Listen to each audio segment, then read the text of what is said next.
اللہ تعالیٰ سے اگر آپ کہو گے نا اللہ صرف اپنا محتاج رکھیں، اللہ تعالیٰ وہ کسی کا محتاج نہیں کرتا. ہم رسوا ہوئے ہیں، ہم نے مخلوق سے مانگا ہے، ذلیل ہو گئے، احسان بھی ان کا لیا. یہ باتیں کیوں نہیں سکھائی گئی ہمیں؟ اللہ پہ توکل کیوں نہیں ہے؟ ڈپریشن، انگزائٹی، ٹینشن، دکھ، درد، غم، تکلیف، پریشانی، بیماری، مصیبت. وَمَن يَتَّقِ اللَّهَ يَجْعَل لَّهُ مَخْرَجًا، کیوں نہیں ان کو اس بات پہ یقین آ رہا؟ وَيَرْزُقْهُ مِنْ حَيْثُ لَا يَحْتَسِبُ وَمَن يَتَوَكَّلْ عَلَى اللَّهِ فَهُوَ حَسْبُهُ. کیوں نہیں یقین؟ صحیح بات. ان اللہ یحب المتوکلین کے اوپر کیوں نہیں یقین؟ ان اللہ یحب الصابرین پہ کیوں نہیں یقین؟ بالکل صحیح. آپ نے قرآن کی تعلیمات کو بھلا دیا، بس آپ رسوا ہوئے ہیں. رسوائی ہے نا. آپ کو اللہ تعالیٰ نے نسخہ دیا تھا دنیا کے اندر کامیاب. جب تک ماں باپ پیسوں کو انڈیپینڈنٹلی اسلام میں رجسٹر نہیں کریں گے تو وہ دنیا کے اندر پیسوں کے اوپر ڈیپینڈنٹ ہو جائے گا. جب تک آپ کو یہ بات سمجھ نہیں آئے گی کہ اسلام سیونگ اکاؤنٹس کا دین نہیں ہے، مسلمان پیسے اکٹھے کرنے دنیا میں نہیں آیا، تب تک یہ مسئلہ صرف اور صرف اور بڑھے گا. ابھی تو پھر چائنا میں ہو رہا ہے نا، مسلمان ملکوں کے اندر ایسے ہو گئے جیسے یمن میں ہو رہا ہے، اس وقت سیریا میں ہو رہا ہے، عراق میں ہو رہا ہے. مگر Yemen is the best case scenario of the worst thing that can happen to this plant, because Iman is یمنی، حکمہ از یمنی. یہ حدیث تھی. ہم نے اس جگہ پہ ہٹ کر دیا جہاں پہ سب سے زیادہ برکت کی وہ ہے اسٹیمپ ہے نبی علیہ السلام کی. اللہ تعالیٰ سے دوری کا باعث ہمارے گناہ ہیں، ہمارے پہ مصیبتیں اور پریشانیوں کی وجہ ہمارے گناہ ہیں، بیماریوں کی اور تکلیفوں کی وجہ ہمارے گناہ ہیں، جنت سے دوری کا باعث ہمارے گناہ ہیں، جہنم کے قریب کر دینے والی چیز گناہ ہے. واللہ سیک ریپینٹنس. جس نے آج تک جو گناہ کر دیا، واللہ جو گناہ کر دیا پاسٹ میں ہو گیا اور وہ بھی زندہ ہے اور ابھی تک اس کی روح نکلی نہیں ہے، اس کو توبہ کرنی چاہیے. اللہ تعالیٰ یجد اللہ غفور الرحیم، اللہ تعالیٰ کو وہ غفور اور غفار اور رحیم پائے گا. اللہ تعالیٰ کو بہت معاف کرنے والا پائے گا. اس کو چاہیے التائب من الذنب کمن لا ذنب لہ، گناہ سے توبہ کرنے والا ایسا ہی ہو جاتا ہے جیسے اس نے کبھی گناہ کیا ہی نہیں تھا. So don't let your sins be a burden or an obstacle or a wall between you and Allah subhanahu wa ta'ala.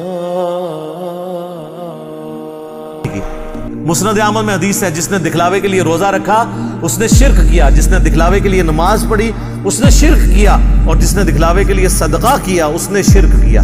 کی نیکی ہو گیا شرک. یہ کیا بات ہوئی؟ نماز کیسے شرک ہو گئی؟ نماز تو اللہ کی ہوتی ہے، پڑھی بھی اللہ کے لیے لیکن دکھانے کے لیے کسی کو. آج جو قبروں میں لوگ ہیں نا، وہ ایک دن کہتے تھے کہ ہم کل سے نماز شروع کریں گے. ایسے لوگوں میں سے مت بنیں جو کہتے ہیں ہم کل سے شروع کریں. آج سے ارادہ کریں اور توبہ کریں. اللہ تعالیٰ اتنے معاف کرنے والے ہیں. حدیث میں آتا ہے التائب من الذنب کمن لا ذنب لہ، گناہ سے توبہ کرنے والا ایسا ہی ہے جیسے اس نے کبھی گناہ کیا ہی نہیں تھا. صحابہ سے پوچھا کہ اے صحابہ بتائیں سب سے قرآن کی عظیم آیت کون سی ہے؟ انہوں نے کہا آیت الکرسی. جب فلاں قرآن کی یہ والی آیت کون سی؟ انہوں نے کہا یہ. انہوں نے کہا جب پوچھا کہ ہوپ کی آیت کون سی ہے قرآن کی سب سے ہوپ والی؟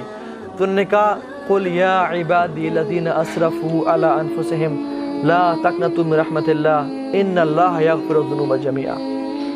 اے نبی میرے لوگوں سے، میرے بندوں سے کہہ دیں جنہوں نے اپنے آپ پہ ظلم کیا، گناہ کر کے، لا تقنطوا من رحمت اللہ، اللہ کی رحمت سے کبھی نا امید نہیں ہونا. ان اللہ یغفر الذنوب جميعا، اللہ تو تمام کے تمام گناہ معاف کر دیتے ہیں.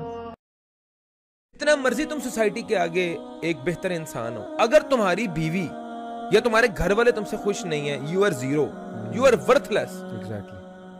جتنا مرضی تمہیں سوسائٹی اپریشیٹ کر رہی ہے، جتنے مرضی تم عزت دار ہو، اگر تمہارے گھر میں تمہاری بیوی کے دل میں تمہاری عزت نہیں ہے تو یو آر ورتھ لیس. اور اگر بیوی کے دل میں تمہاری رسپیکٹ نہیں ہے then you are. اللہ تعالیٰ نے تمہیں صحت دی ہے، کیا تم شکر ادا کر رہے ہو؟ کہ شکر یہی ہے الحمدللہ. کیسا کاروبار چل؟ الحمدللہ بھائی بڑا زبردست، بچے ٹھیک ہے الحمدللہ. صرف منہ سے نہیں کرنا شکر، عمل. دین میں عمل ہے، دین عمل کا نام ہے. دین صرف ہم نے نا اصل میں کول بس کر دی ہے. وہ ہمیں نا ایک بڑا ایزی دین ملا ہے، وہ ہمیں بڑی، مجھے ایک بات کرتے ہوئے بھی ہیزیٹیشن ہو رہی ہے کہ ہمیں سکھایا یہ گیا یار جو مرضی کرو، وہ صبح شام آپ نے نا سبحان اللہ ابھی ہمدی پڑھنی ہے، جو مرضی کرو بخشے جاؤ گے. او بھائی عمل. صحیح بات. تم لوگوں کا وہاں پہ حق کھاؤ، تم چوری ڈکیتی کرو، تم بدکاری کرو تو صبح اور شام تم نے تسبیحات کر لی ہیں, ہاتھ میں تسبیح پکڑ لی ہے, تم بخشے جاؤ گے. اس کا میں جواب اکثر یہ دیتا ہوں, اچھے اسٹوڈنٹ کے لیے آفر ہے. جیسے ٹیچر اچھے اسٹوڈنٹ کہتا ہے نا کہ یہ بونس بھی دوں گا, گریس مارکس ہیں, گریس مارکس ہیں, بونس بھی دوں گا. میں ایک آخرت پہ نا یقین ہونا, میں یہ سمجھتا ہوں کہ گناہوں سے اگر آپ نے بچنا ہے نا, اگر آپ چاہتے ہیں کہ آپ کی زندگی کے اندر کوئی ریفارمز آئیں اور آپ بہتر انسان بنیں اور دین کے قریب ہوں, تو میں سمجھتا ہوں صرف 6/3 کی قبر کو یاد رکھیں کہ ون ڈے یو ول ڈائی, اور جاتے ساتھ ہی آپ کا حساب کتاب شروع ہے. دنیا کے اندر آپ کی ہر زیادتی کا, ہر ناانصافی کا, ہر برائی کا جاتے ساتھ حساب ہے. اور یہ ہمیں نہیں پتا کل ہم نے زندہ رہنا یا نہیں رہنا اس بات پہ, لیکن ہمیں پورا یقین ہے کہ ہم نے جب قبر میں اترنا تو ہمارا حساب شروع ہے اور نہ ختم ہونے والی زندگی ہے. 5 منٹ اے سی کے بغیر آپ کمرے میں بیٹھ جائیں, 5 منٹ اے سی کے بغیر کمرے میں بیٹھ جائیں, آپ کی حالت غیر ہو جاتی ہے. صحیح. تو وہ 6/3 کی قبر کے اندر تاحیات نہ ختم ہونے والی زندگی آپ گزار لیں گے اپنے اس کردار کے ساتھ.